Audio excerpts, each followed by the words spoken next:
Welcome to Big Brown and Hairy. Welcome to our third instalment of our Euro 2020 series. We're going to go through the second part of the weekend, really. I think the major talking point, unfortunately, and it is quite a distressing thing, is the Denmark-Finland game, which was an okay game to start off with. Then we saw the unfortunate thing of Christian Eriksen having a cardiac arrest on the pitch, which was horrifying to see. I think it was just an unfortunate situation for the broadcasters and everyone, because you don't expect these things to happen. But if anything, we've got to take the positives out of it, which are, it happened on such a big scale. He was in the safest of places with direct ambulances. It wasn't, very much so, anywhere else. So if anything, it raises awareness for heart conditions, about defibrillators, about these things. So that's the positives we can take out. The negatives are obviously the negatives, which are, it could have been a bit more sensitive in the broadcast, not showing his wife and things like that. Obviously his condition, his career, we've got to hopefully make sure he's okay. It's more about him than football. I think it really put things into perspective. I really thought, barring the live feed, I thought the studio for the BBC did fantastic. I thought Alex Scott was fantastic. She was just the right tone. Sometimes we moan about I know a lot of lads moan about females and stuff, but in that moment she was spot on. That's what we needed: empathy, and realism, and just. Micah Richards, fantastic. They all were fantastic. Yeah, I mean, that's about as harder broadcast as you can do. Something like that out of the blue, and let's not think about them. It's about Eriksen, and we're all glad that he's okay. It's going to be okay. So. Hopefully, he can come back playing after some rest tests, find out what's actually happened. There was stupid rumours going on about it being after he's had the COVID jab. He hasn't had COVID.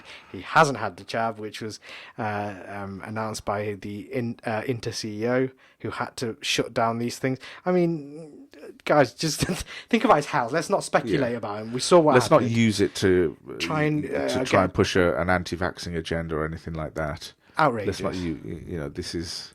But for me, it really put things into perspective. Like, this tournament's fantastic, we can enjoy it and everything, but life comes first. And it was shocking to see those images. Yes, we shouldn't have seen those images, some of them. But on the flip side, it does raise awareness about cardiac arrest. It can happen to anybody. He's a fit 29-year-old playing day in, day out, training every day. He's got probably the healthiest of hearts. What happened?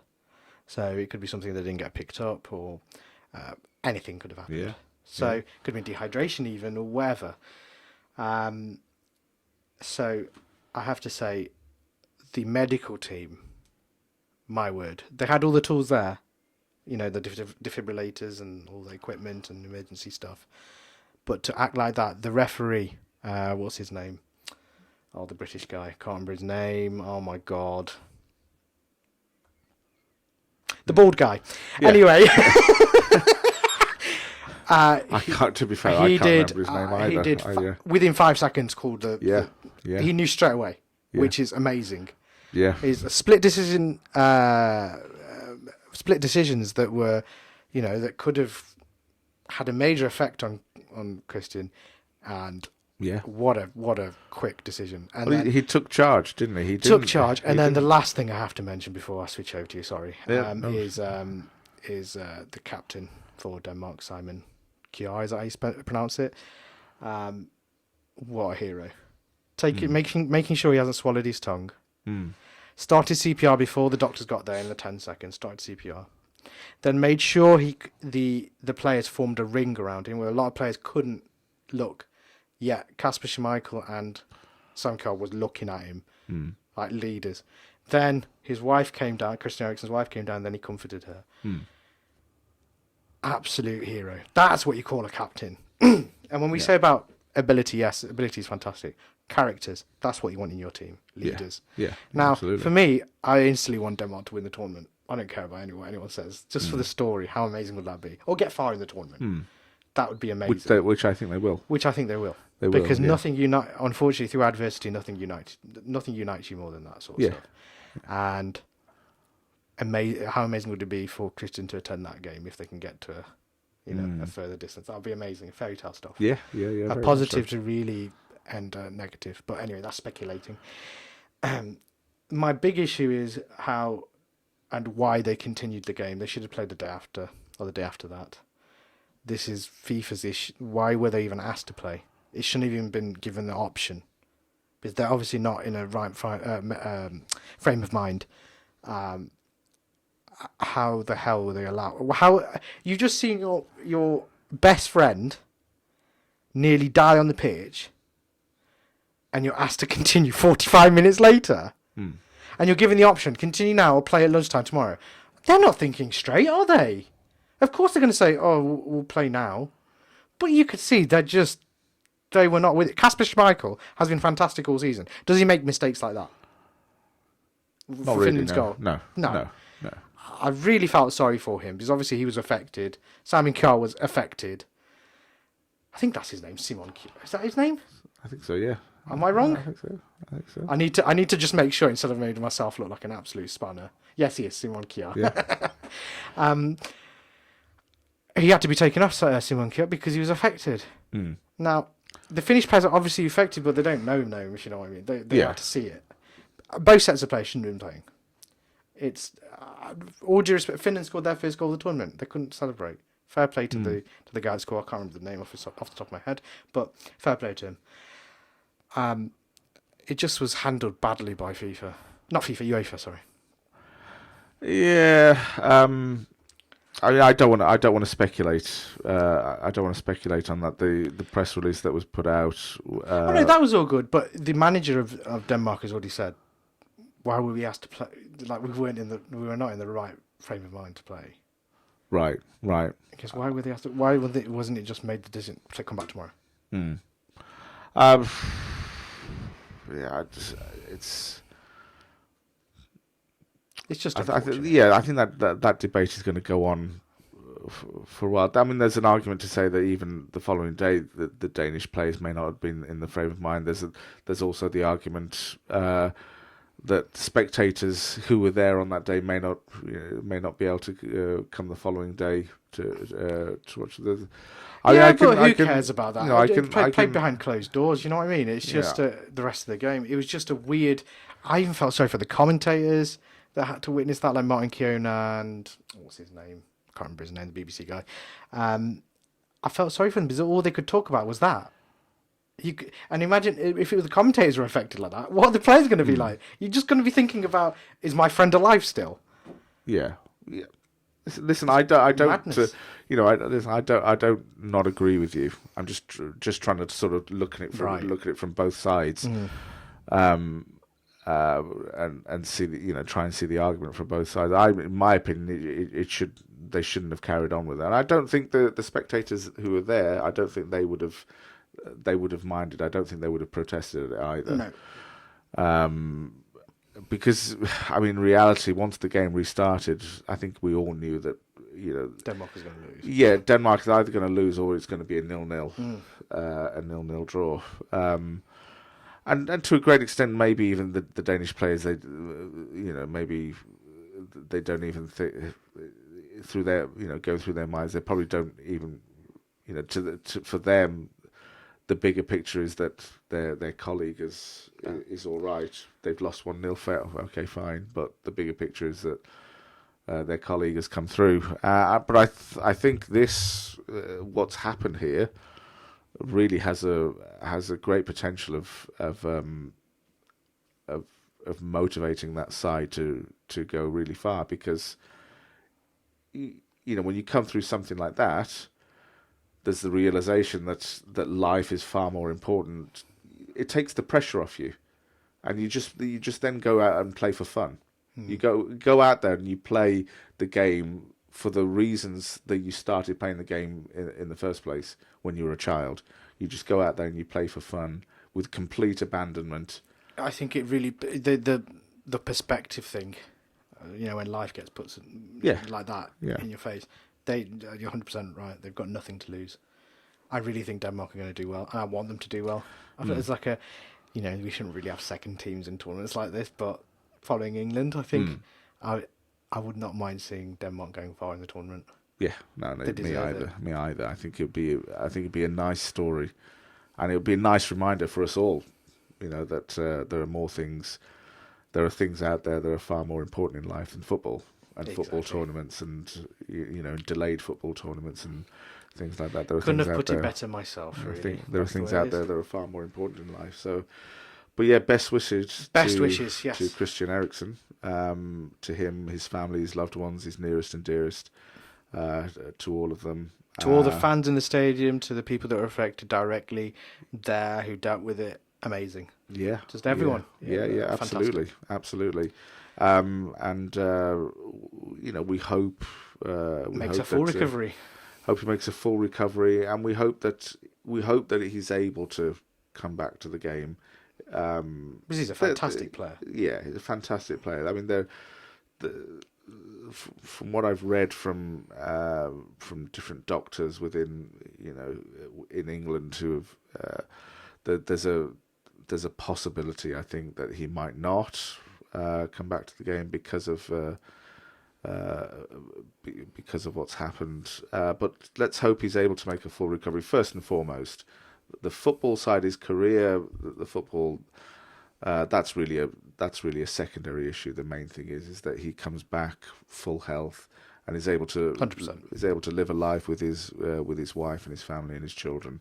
That's by far the most important thing. So Yes. best wishes to you, Christian. If you're watching this, Probably not. You're probably not. Let's be honest. No. You never know. You never know what the outreach of this little shoddy production could be. But no, best wishes, and should we go on to yesterday's game? Start of them. Yeah. Austria versus Macedonia, which was actually quite a good game. I was fearing the worst, but no, Macedonia were up for it. Scored their first tournament goal after going behind from a fabulous goal by Austria. A nice little volley, a fantastic technique. It was a great goal. And then Pandev scoring was a nice feel-good moment. But then Austria's firepower with Alaba, putting a beautiful ball in, really cemented Macedonia's fate. And then your favourite player I don't know. and scored the third goal. Who are we on about? Do you want to elaborate on that? No. Who are we on about? Chinese Chinese League's finest. Go ahead. Feel free to elaborate on it. You don't like it, the people. This whole production is just about you taking digs at me. I'm being serious. Yeah. So Oh go ahead. God! Arnautovic. Well, how do you say Arnautovic. Arnautovic. That's it. Arnautovic. He scored a good goal, to be fair, but obviously he's in the Chinese league, so he likes money. So I did like him at West Ham. Yeah, I thought he was a fantastic player. I don't really see much of him now because of being in the Chinese leagues. But yeah, at West Ham, I thought he was a fantastic player. I just think it's a shame, not just for him, other players as well who Like Oscar. There's a whole host of players when they're offered. I can understand they're offered significant amounts of money, and there aren't many people. Are you bothered when they go in their prime? Like, not in the latter part I'm of their career? I also think it's not necessarily bothered. I think it's a shame that because when they started playing the game, they didn't start playing it because of money. They started playing it because playing the game or playing any sport. They started participating in that particular sport because of the love of the sport. Good point. And it's just a shame that money, because I'm pretty sure the money that Arnautovic was on at West Ham was enough for him to secure his family's future. It's a shame that his ambition, his ambition to do well, to win major sort of club level tournaments. Club level honours and things like that. It's a shame that got overtaken by the riches that were on offer in China, in the Chinese league. But he's made his decision. He's for him and his family, his brother. They managed to force themselves out of West Ham. He's been there for a while now, hasn't he? In China? Yeah, he's been there for a while. Who knows? He may enjoy eating noodles every day. Oh, Jesus Christ. But, I've got nothing to do with this. That's his thing. yeah. Oh, my God. That's I'm the inappropriate one. What's going on? Yeah. Well, I've lived over there in that part of the world. So I know. you know, I jest. I've lived over there in that part of the world. So you know, but I'm sure the money is a very attractive thing. It's just I see where you're coming from. And I was trying to say, I was looking at the other point, about financial security, short window and stuff. But he did go in his prime, and it's not like he's getting a little bit of money here. To be honest with you, is it? It's a crazy amount of money. But when he went, he would have been something like 26 years of age. So he still In his prime. Yeah, still had a good 3-4 seasons left in his prime where he could have even earned himself a shot at the big time with one of the Elite clubs. One of the elite. No disrespect to West Ham, but he could have earned himself a shot at the likes of the likes of Manchester United, Liverpool, maybe the Real Madrids, the Barcelonas of this world. He still had an opportunity to do that, And he could do it on a rainy day in Stoke. Yeah, quite literally, he could. So I just think it's a bit of a shame, but he's made his decision. We all have to make our decisions in life. So be it. But he scored. Austria won 3-1. I know we ranted there, but there we go. Last game, which was the best game of the tournament, in my opinion, was Netherlands versus Ukraine. It was a good back and forth match. That's what tournament football's about. Yeah. Going for the win. Yes. The first half was quite tense, tight. The Dutch, obviously, Dumfries had a couple of chances. I'd be very interested to know how you get a Dutchman with the name Duffy. I'd be very interested. If anybody can explain that, Scotland could do with him, couldn't they? If anybody can explain that to me, that would be particularly useful. I'd love to know how you get a Dutchman with the name Dumfries. I mean, it's impressive. But the Dutch looked good going forward. Leaky at the back without Van Dijk, obviously. Ukraine. Yeah. They scored 2 worldies in that left-footed shot, cutting inside. Beautiful goal of the tournament so far. Goal of the weekend, anyway, at least. And then the header, thing of beauty. But who was marking him? That was shocking defending. Yeah. But then again, Dumfries with the winner. Beautiful. Didn't Dumfries had a free header as well? And he had a couple of chances in the first half where they should have glaring free. To be honest, as the pundits were saying, the Dutch are going to be fantastic to watch for entertainment. I think from an entertainment point of view, I feel sorry for their fans. Yeah, it's going to be. It's going to be on the edge of their seats for their fans. It's going to be very painful for them sometimes, I think. But yeah, from an entertainment point of view, I think the Dutch team, Netherlands team, I think they're going to be fantastic to watch. Yeah, looking from the outside. But I wasn't expecting that from the Dutch team. I wasn't expecting that from the Ukrainian team. No. But then you forget that their coach is Shevchenko, who is going to go gung-ho. Because when you've got a coach who was a striker, he's not going to think defensively, is he? True. The team's organised. The player that did my head in for Ukraine was Zinchenko. I think he's overrated. I think he's crap. Lost the ball. He did the mistake in the Champions League final. He did mistake again for a couple of for at least one Dutch goal I can remember. I don't think he's that good, to be honest with you, Zinchenko. I may be being a bit harsh, but I feel like he's made elite mistakes. Yeah. At key moments. Champions League final, that was his fault. Why wasn't he tracking the defender? I mean, the attacker, sorry, from Chelsea. Yeah. Why, again, did he lose the ball and fall over?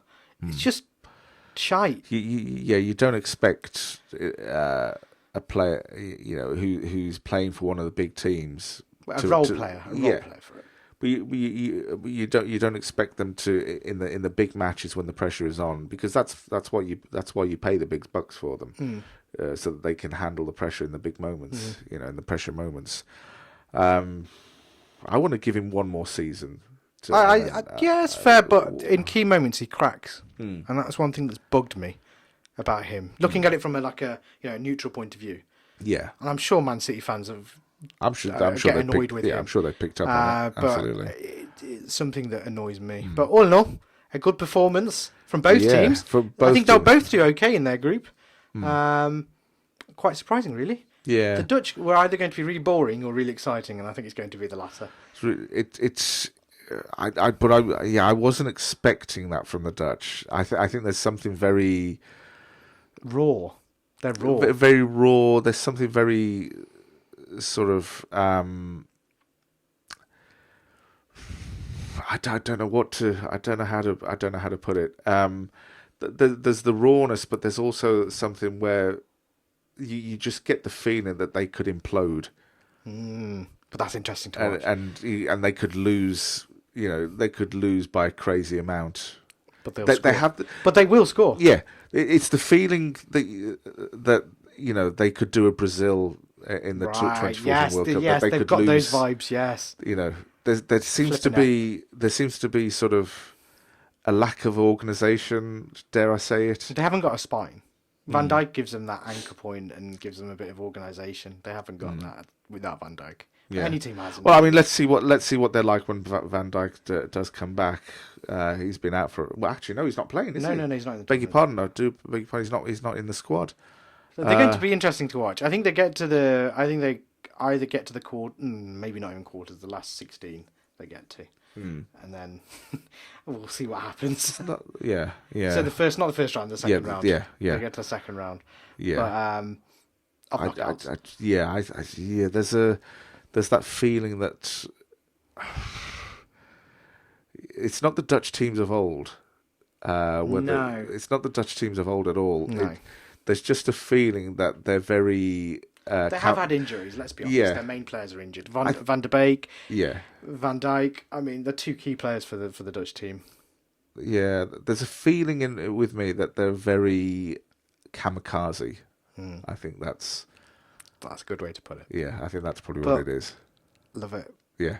I mean, it's so nice to see the Dutch back in a major tournament. Yeah. Nice to see the sea of orange. It's fantastic. They do add something to the tournament. You need teams like that. You need teams of all types. The compact ones, the compact teams, the well-organised teams, the teams that are very great defensively, full on attack. You need a blend of everything in tournaments. And I think the tournament so far, barring what happened between in the Denmark-Finland game, the tournament so far has dished up some wonderful matchups, I think, and long may it continue. Yes, so good to see the Dutch back. Let us know what you think in the comments. Subscribe, remember, like this video. The next episode is going to be predominantly about the England game, where we'll go in depth talking about our opinion about it. But yeah, this video, I think we're done, really. Yeah. So, like, comment, subscribe. You'll catch our podcast on all podcast platforms, but these episodes are predominantly only on YouTube. Yeah. Hopefully see you soon.